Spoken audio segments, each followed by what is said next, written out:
Como dijimos hace un momento, aquellos que obtienen la salvación, aquellos que son redimidos, pueden adorar verdaderamente a Dios. Miremos a los israelitas del Antiguo Testamento.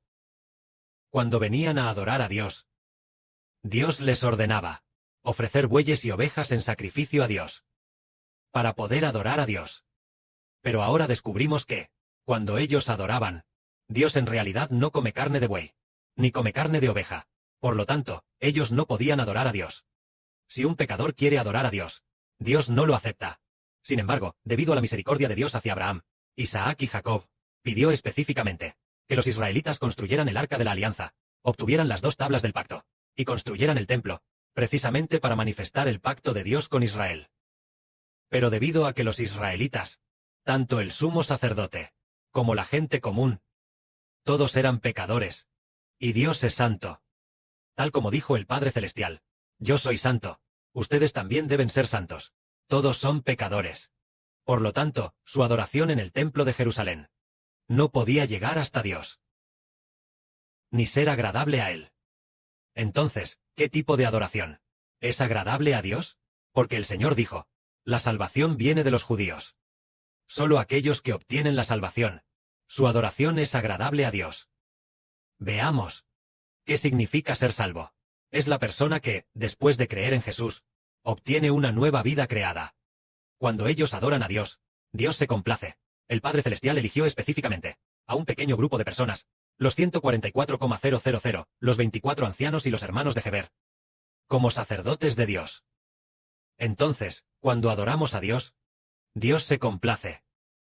Sin embargo, los sacerdotes del Antiguo Testamento, al adorar a Dios, ni siquiera veían el rostro de Dios. ¿Cómo podían adorar a Dios? Ni siquiera podían ver el rostro del Padre Celestial. Por eso, su adoración no era más que adorar al arca de la alianza en el templo. Después, cuando incluso el arca fue llevada a Babilonia, aunque adoraran en el templo, tampoco llegaba hasta Dios. Muchos años después, Dios dijo a los israelitas en los Salmos, ¿acaso he de comer carne de toros? ¿Acaso he de beber sangre de machos cabríos? Ofréceme sacrificios de alabanza. Es decir, hónrame. Resulta que con sacrificios de alabanza, ofrecidos a Dios, Dios se complace. Entonces, ¿qué tipo de sacrificio de alabanza le agrada a Dios? Resulta que es en el nombre de Jesucristo. Los redimidos. El sacrificio ofrecido en el nombre del Señor Jesucristo. Dios se complace. Así como los sacerdotes antiguos tenían un sumo sacerdote, y muchos sacerdotes, la vida del sumo sacerdote era de 80 años, y la de los demás sacerdotes era igual. Ellos solo servían como sacerdotes por un tiempo breve. Pero cuando los hermanos de Heber resuciten y tengan vida eterna, Heber, como sumo sacerdote, tendrá una vida eterna. Los hermanos y hermanas también tendrán vida eterna, y vendrán ante la presencia de Dios. Verán la gloria de Dios para alabarlo. Verán su rostro, verán su cuerpo, vendrán ante Él para alabarlo. ¿Y qué clase de personas pueden hacerlo? Resulta que son aquellos que han obtenido la salvación, para poder llegar a ser verdaderos sacerdotes de Dios. El sumo sacerdote del Antiguo Testamento era solo una prefiguración.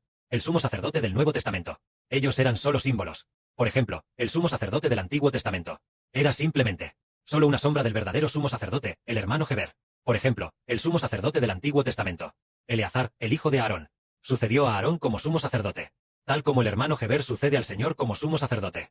Aquellos sumos sacerdotes del Antiguo Testamento eran símbolos y sombras. Nosotros, este grupo de sacerdotes, somos los verdaderos, porque el sumo sacerdote del Antiguo Testamento ni siquiera vio el rostro de Dios en absoluto. Incluso la mayoría de los sumos sacerdotes ni siquiera escucharon la voz de Dios. Por lo tanto, no podían adorar a Dios, porque eran pecadores. Pero nosotros, los redimidos, ahora podemos, en el nombre del Señor Jesucristo, venir a alabar a Dios, y el Padre Celestial se agrada de nosotros.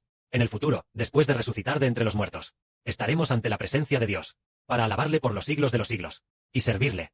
Que la gloria sea para el Padre y el Señor. Amén.